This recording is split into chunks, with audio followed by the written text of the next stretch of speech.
गजल संग्रह का हुआ विमोचन अयोध्या। समाज को संदेश देने वाले एक गजल संग्रह का आज भव्य विमोचन किया गया। इस गजल संग्रह की रचनाएं विशेष रूप से प्रेमियों और महिलाओं को ध्यान में रखते हुए लिखी गई हैं। इसमें भाईचारे, सौहार्दपूर्ण और सामाजिक जागरूकता का संदेश शामिल है।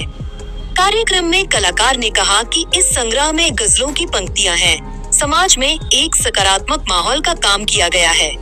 आने वाली पीढ़ी जब यह किताब पढ़ेगी तो उन्हें प्रेरणा मिलेगी और समाज में भाईचारे की भावना को और बल मिलेगा। जलते सवालों गजल संग्रह जो है उसका विमोचन हो गया है और निश्चित तौर पे ये गजल संग्रह जो है समाज में एक संदेश के रूप में इसी कविताओं में, इसकी गज़लों में, इसके लाइनों में नौजवानों, महिलाओं, मजदूरों, किसानों सभी के वर्ग को ध्यान में रखते हुए लिखा गया है। इससे एक संदेश मिलेगा आम जनता को, जनता में जो समानता है, जनता में जो भाईचारा है और एक सवाल है, तो ये बहुत ही व्यापक तरीके पे एक संदेश देगी आम जनता को। इसकी जो गज़लों की जो लाइनें हैं, तो मुझको लगता है कि यह किताब आने वाले समय में जो आने वाली पीढ़ी है जो उसको पढ़ेंगे लोग, खासतौर युवा वर्ग, छात्र, तो निश्चित तौर पे एक बदलाव की ओर जाने वाला जो है ये कविता संग्रह है। 2-3 शेर सुन लीजिए आप,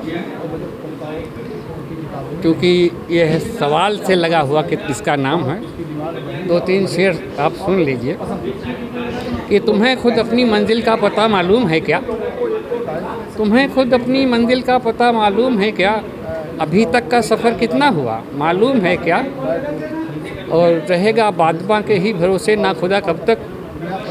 मुखालिफ हो गई पछुआ हवा मालूम है क्या?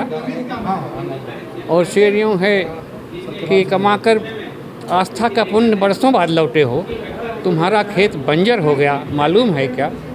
ये कुछ शायरी है। किताबें आप पढ़ेंगे तो आपको अच्छे अच्छे शेर मिलेंगे, आपको लगेगा कि मेरी मशक्क़त सार्थक है। Thank you very much. Yadav Ramjeet मेरा नाम है। वकालत मैं करता हूँ, 42 साल वकालत की, अब रिटायरमेंट ले लिया है, इसलिए कि बच्चे सब सेटिल हो गए हैं। अब थोड़ा शायरी पहले की थी जो ठीक से नहीं हो पाई, छप नहीं पाई अच्छी ना होने के कारण, तो उस पर रिफ़ाइन किया, बेहतर किया और जितनी अपनी क्षमता थी उसको करने के बाद तब छपी गया। और ये बेदार मेरा तखल्लुस है, उपनाम शायरी का है। बेदार मन होता है जागरूक आदमी।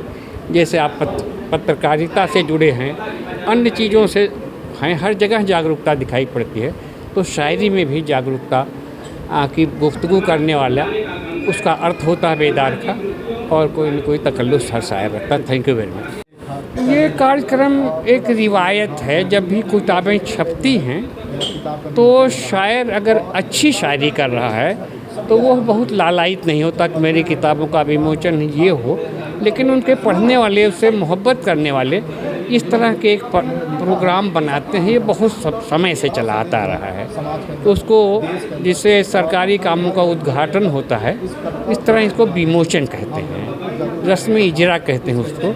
तो उस ढंग से एक नया कोई नहीं है, हमारे बुज़ुर्गों से पीढ़ियों से बड़े शायरों के वक्त से चला रहा है। बड़े बड़े शायर हिंदुस्तान में हुए जो दुनिया में अपना नाम रखते हैं, उनके दौर से चला आ रहा है। ये विमोचन कोई नई बात बिल्कुल नहीं है।